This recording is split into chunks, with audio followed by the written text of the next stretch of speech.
Salt is an attribute of cards that is uniquely relevant in EDH. In every other format, you don't really consider how cards in your deck make your opponents feel. But in Commander, the social nature and casual aspects of the format make Salt a big talking point, and it can be difficult to navigate, especially for someone new to EDH. There are many videos and articles talking about what you should and should not disclose to your playgroup before starting a game of Commander. I get a lot of comments from players asking about their deck, saying they're worried people will be salty or annoyed if they play Control or Enchantress or Super Friends or many other things. So I want to put those players at ease with this video. I've also just been thinking about Salt a lot lately, since the EDH Rec Salt voting has come and gone. If you don't know, EDH Rec every year lets players vote on cards. You're presented with a random card and you vote on how salty it makes you feel. And every year I go through a few thousand and click 0 salt on all of them. So I wanted to talk about why almost no individual card makes me salty,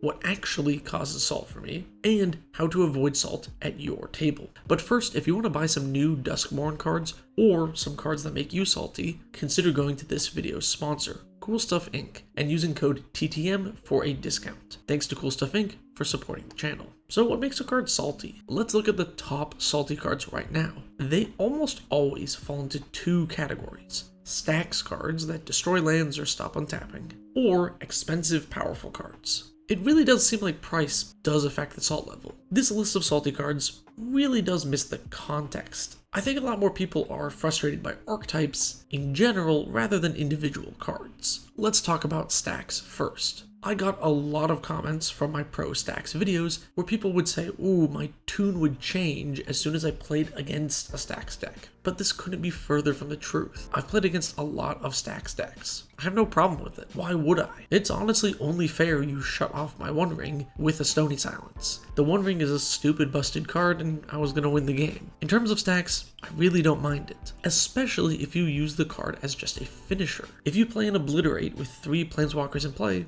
that's fine. It's basically a combo. It's just a 4-card combo, right? Remember, this is casual EDH, not the Pro Tour. You don't need to wait for the actual end of the game. You don't need to wait for them to swing into you for lethal, just in case you or an opponent finds the perfect 0-mana card to get you out of the situation. I mean, you could wait, it probably wouldn't take long, 2 minutes max. The Planeswalker Ultimates will pretty easily finish the game. But this situation is why no individual cards make me salty.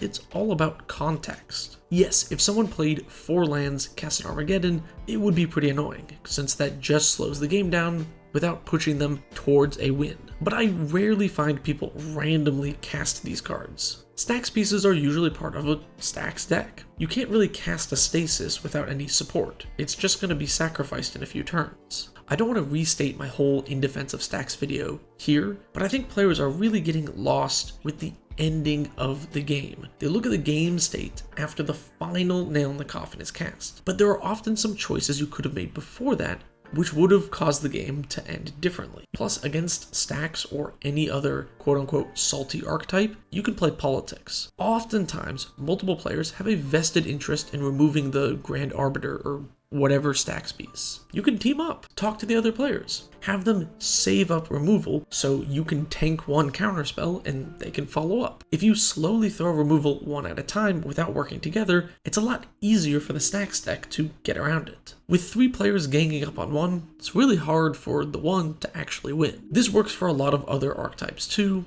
Like I said, any other quote-unquote salty archetype. Infect Mill, deck with a combo card in the command zone. You can often get the whole team to work together and take them down. I don't want to talk about Stax for the whole video though, because ultimately, it's not commonly played. Although these are in theory the saltiest cards, most people, especially if you're new to the game, are not opening up by playing intricate resource denial hardlock decks. You're probably playing like elves or something. So what if you wanted to play something else? Mill, Control, Reanimator, whatever. The way I see it, you should just play whatever you want. That's the entire point of Commander. Like, why play a casual format where you are not restricted by a meta if you're not going to play the deck you want to play? One thing that makes me salty is when I get comments about players having to take apart their favorite deck because their playgroup didn't like to see it. And those decks are often very normal as well. I've heard people say that they disassembled Voltron, Mill, Blue-White Control, just a deck that had a combo and could reasonably search it out. I really dislike the idea of coming to a casual EDH game, then finishing it by telling someone else that you hate their deck and they need to take it apart. Remember, just like you, they spent time, effort, and money making the deck. And look, I get it. Of course, there are decks I would prefer not to see across the table for me as well, like the Ur Dragon or Edgar Markov. These decks are just so boring. They play identically and it's never interesting. Oh look, I have a wide board of creatures of the type of my choice. And then I'll cast a board wipe and those decks will do nothing for the rest of the game. I'm just sick and tired of seeing the same list over and over again. But I would never, ever tell anyone in my playgroup or a stranger to take apart their deck because I don't like it. Because what if they like going wide and playing a bunch of dragons? Who am I to tell a commander player what is and isn't fun? On this channel, I have purposefully avoided calling anything unfun because it's too subjective for me to make a statement about. I don't like winning by going wide and swinging with a bunch of tokens that you pumped with like a crater hoof, so I don't build decks like that. I don't like to win with A plus B combos, so I don't play them. But some people like those things. I don't play infinite combos in my casual decks, except Mina and Den, I guess. It's like a 6-card combo that it can't even search up very well. It barely counts. But I won't tell someone to take combos out of their deck because maybe they like the combo. And sometimes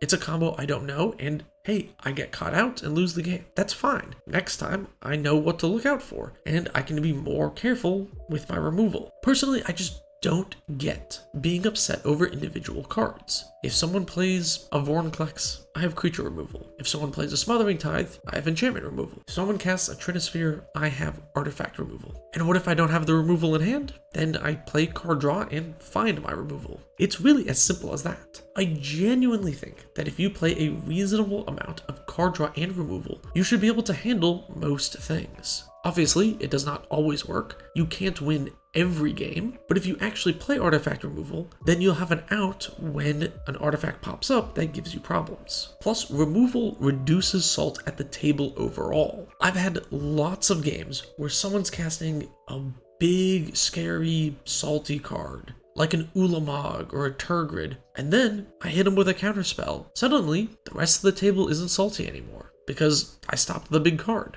Genuinely, removal makes games so much more fun because you can actually deal with things that give you problems. Everything you see at your average casual game is beatable, I promise. Spore Frog getting looped? Exile the graveyard. Buying back a capsize constantly. Destroy or sacrifice the permanent being targeted to fizzle the capsize and make it go to the graveyard even with buyback.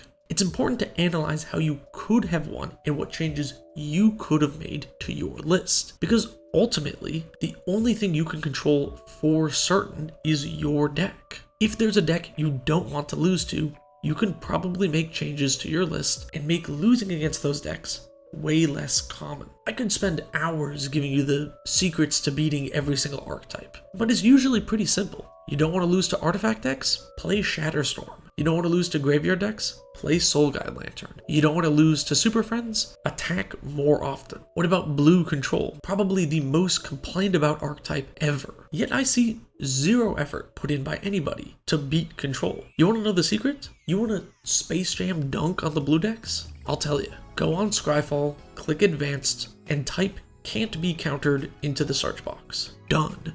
Ding, ding, ding, ding, ding. There are so many insanely powerful cards that can't be stopped by counter magic. Vexing Shusher is a devastating one. Uncounterable on the creature itself, plus it can make anything uncounterable, meaning some other player trying to remove the control mage's things can still be protected by you. Plus, it's so low commitment. You can just hold up the mana. If they cast the counterspell, you respond by making the thing uncounterable. Overmaster, another amazing card to force through a game-ending spell. And Savage Summoning. I used to play this card all the time when I was playing Borborygmos Enraged. End step flashing in my commander through all the counterspells and throwing trees at the utility creatures won me a lot of games. Rhythm of the Wilds is another easy include that can let you push your creatures into play. Did you know there is a ley line that stops creatures from being countered? If you start with this in play, on turn 0, the Baral deck probably loses that game. There are also other effects that can slow down control decks. It doesn't have to be uncounterable things. Citadel of Pain is a good example,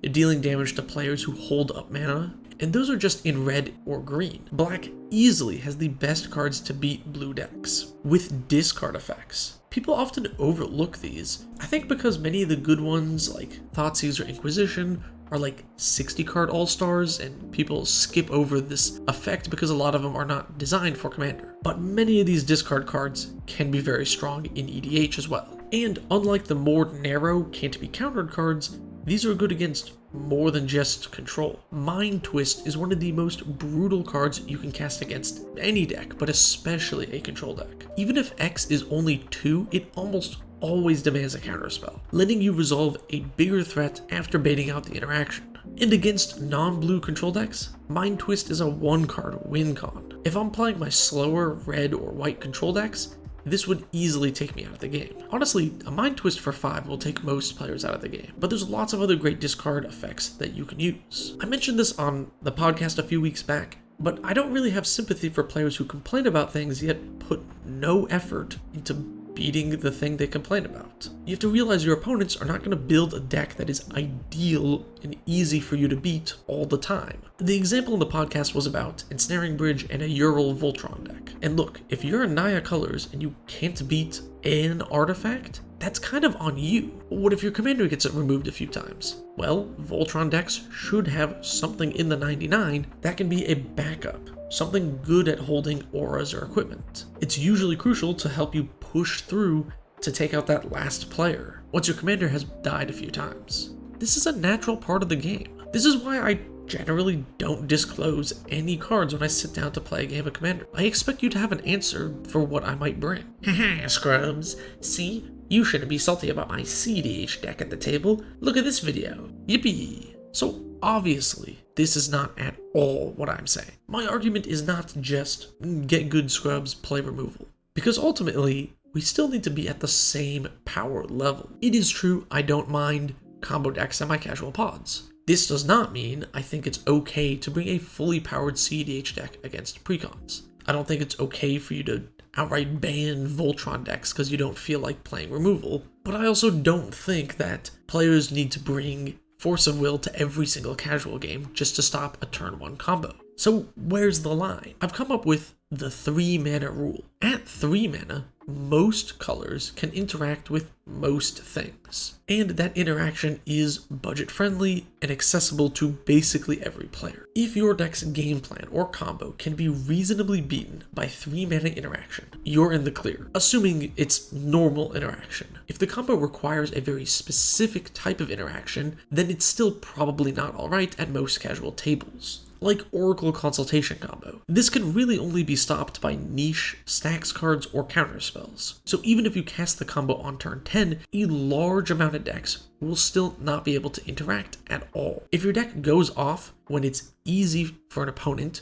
to have held up 3 mana interaction in most colors, then it should be fair game. So if you're presenting a turn 8 win, most decks could have played a 5-drop and held up a Mortify to stop you. Following this rule does mean that fast mana plus combos and early game stacks are likely not at a mid-power casual level. And this is when I would recommend disclosing something before playing the game. Asking players if they have high-powered decks that they would like to bring out, or if they're okay playing against a higher power commander deck.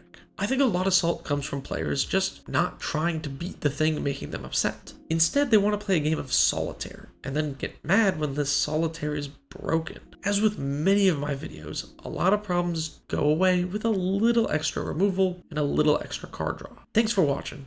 Check out the Patreon if, oh wait, I haven't talked about the card in the thumbnail, or what makes me salty yet. So even with everything I've said, I am not an impenetrable wall. The card in the thumbnail is Scrambleverse, a very weird card that randomly moves around all the non-land permanents. This is a fairly annoying card to cast, since it just takes a long time to resolve. Stacking up every token in Mana Rock, and then randomly assigning each one by rolling a d4 using a number generator simply takes a long time. And on Spell Table, this is basically impossible to resolve. But if you combo this with a card like Brand, it can be very powerful, basically stealing 1/4 of your opponent's permanents and getting all of yours back. Or if you just land ramp into this and have no non-land permanents, then you just steal 1/4 of the things on the board. It can be strong and could push you towards a win condition. But this is not the context where I see people play Scrambleverse. I usually see it with spell copy effects. You might be wondering, what is the point of copying Scrambleverse? Nothing. It just takes a long time to resolve. So if you copy it, it takes twice as long to do the effect again. I don't mind someone taking a long turn in Magic. If they spent all game setting up for a storm turn, you go for it. If you have a complicated board state and need time to think, that's okay. Taking time just to waste time is genuinely annoying. If I ever see a Chaos player with no win condition, genuinely not trying to win the game, it's basically the only time I would ever ask anyone to perhaps switch decks. Personally, I think that's pretty fair and very rare, as a no-win con Chaos deck is not a common occurrence and really doesn't play like anything else. But more than that, there's something else that really upsets me, and I think it's the most important thing when talking about Salt, yet a lot of people focus too much on the cards and not on the players. When players break deals, blatantly lie, cheat, kingmake, or are generally rude, I think that is a much bigger problem than anything anyone can do in-game. Like, players giving up in kingmaking, makes my blood boil. Again, this isn't the Pro Tour. If you're not having fun, you can scoop up your cards and go home whenever you want. It's okay. But when you stick around just to give the win to someone else, it's so annoying. I think people focus too much on the actual cards in the social format instead of the social aspect. I know that's weird coming from a guy trying to make a living talking about cards in a social format, but seriously, if a player is nice, then you should just talk to them. Ultimately, there's nothing rude or uncouth that you can do in a game of Commander. We're just playing a game here. After a game, if someone seems frustrated that they couldn't get past my sphere of safety or something, if it looks like they want to talk, I'll talk. Just being a reasonable person who communicates goes a long way. Maybe suggest some places where they could add enchantment removal. This is especially helpful for new players. As veteran players, we have a responsibility to set the precedent for new players. If we just yell and complain that some card is unbeatable and unfair, then new players will believe that. But instead, if we take a more analytical approach to how games ended and see what we could do to personally improve our decks, then new players will learn to do the same. And that's the best way to reduce Salt. Just being a reasonable, nice person, finding outs to things, and teaching new players to do the same. Thanks for watching. Hopefully this video was not too much of a wild rant. Let me know what you think in the comments below. Thanks to all my patrons who support this channel, and special thanks to my tier 3 patrons whose names you see here. If you want to support me further than just liking and subscribing, check out the link in the description. Thanks.